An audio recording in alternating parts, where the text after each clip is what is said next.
xafladani lagu abaalmarinayay qaar ka mid ah shaqaalaha wakaalada wadooyinka Soomaaliland gaar ahaan kuwa ku hawlan dhismaha jidka dheer ee u dhaxeeya gobolada Togdheer iyo Ceyrigabo ayaa ka qabsoontay hotel haas ee magaalada Burco. xafladani oo goobjoog ka ah wasiirka wasaaradda gaadiidka iyo horumarinta jidadka Soomaaliland Cabdullaahi Abukar iyo Maariya ku-xigeenka wakaalada wadooyinka Soomaaliland ayaa ka soo qayb galeen madaxda heer gobol heer degmo xildhibaano madax dhaqameed waxgarad iyo qaar ka mid ah xubnaha abaalmarintan lagu maamusay. ugu horeyn waxaa goobtan ka hadlay madaxda wakaalada wadooyinka Soomaaliland barasaabka gobolka Togdheer Xamse Maxamed Cabdi gudoomiyaha golaha deegaanka ee degmada Burco Maxamed Yuusuf Cabdiraxmaan Muraad isduwaha wasaaradda warfaafinta iyo wacyigelinta gobolka Togdheer Cabdi Sataar Sabri iyo xubno kale kuwaas oo dhamaantood tilmaamay xigmadda ku jirta in la qiimeeyo qof hawl qaran qabtay waxaana ka mid ah hadaladoodii ujeedada aanu meesha u nimo waxa weeye inaanu shahaado sharaf iyo abaalmarin lacageed guddoonsiino shaqaalaha qayb ka mid ah shaqaalaha hay'adda horumarinta wadooyinka intiinkii mutaystay in la abaalmariyo runtii shaqaale aad u fara badan baa si wanaagsan u shaqeeyay injineer leh maamul kale maareeyayaasha leh wasiirra leh laakiin shaqaalahan waxaan u soo xulanay inay yihiin shaqaalihii ugu waxqabadka badnaa ama ugu diyaargarowga badnaa waxaa jirta wado la magac baxday wadada Ceyrigabo iyo isku xidha gobolka Togdheer halkanna aan doonayna magaceeda ka sheegno oo la yiraahdo wadada waa Roma wadada Axmed Siilaayo dad fara badan baa waxay sameeyaan dacaayada ay yiraahdaan wadada magacii baa laga bedelay waxaan u sheegaynaa qaranka Soomaaliland wadada inuu ku sugtay madaxweynihii hore oo ah madaxweynihii jamhuuriyadda Soomaaliland inuu uu ahaa aasaasay xisbiga kulmiye in maanta uu hogaaminayo xisbigii uu isagoo aasaasay uu dalka hogaaminayo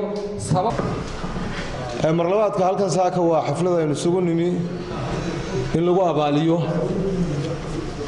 rag qaranka shaqo u hayay oo shaqadii hagaajiyay waxaan leenahay inuu shaqaaluhu shaqadiisa hagaajiyaa way fiican tahay mas'uulkuna inuu kala garto ayaduna ammaan bay idinta waa soo dhaweynaynaa waxaanu leenahay ilaahay subxaanahu wa tacaala shaqaalaha qaranka Soomaaliland dhammaantiiba kuwaas maanta la guddoonsiinayo abaalmarinta oo kale ha ka wada runtii maanta waa maalin farxad badan maadaama oo halkan lagu abaalmarinayo shaqaale ka mid ah shaqaalaha qaranka jamhuuriyadda Soomaaliland gaar ahaan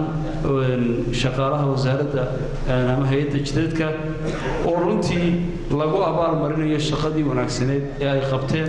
waxaan bogaadinayaa wasiirka wasaaradda gaadiidka iyo horumarinta wadooyinka Cabdullaahi Abukar oo shaqo badan guud ahaan qabtay muddadii koobnayd ee uu wasaaraddaasi mas'uul ugu dambeyntii waxaa munaasabadani soo afmeeray wasiirka wasaaradda gaadiidka iyo horumarinta jidadka Soomaaliland Cabdullaahi Abukar kaas oo tilmaamay muhiimadda ay leedahay in la qiimeeyo qofkii wax qabtay isagoona shahaadooyinka guddoonsiye abaalmarinihii ay ugu tala galeen qaar ka mid ah shaqaalaha dhismaha jidka dheer ee u dhaxeeya gobolada Togdheer iyo Ceyrigabo laakiin bulaadanku waxay ku kala suntay dadaal iyo daacadnimo waxaan u xil saarnay guddi farsamo oo soo xula shanta xubnood ee ugu kartida badan mashruuca anigoo aaminsan markaan arko duruufta ay shaqaalaha mashruuca wadada Ceyrigabo ku shaqeynayaan oo ku dhow 200 oo qof inay nin kasta duruuf gaar ah oo adag ku nool yahay وعبد السمد أحمد يوسف التلفزيون كعالم Universal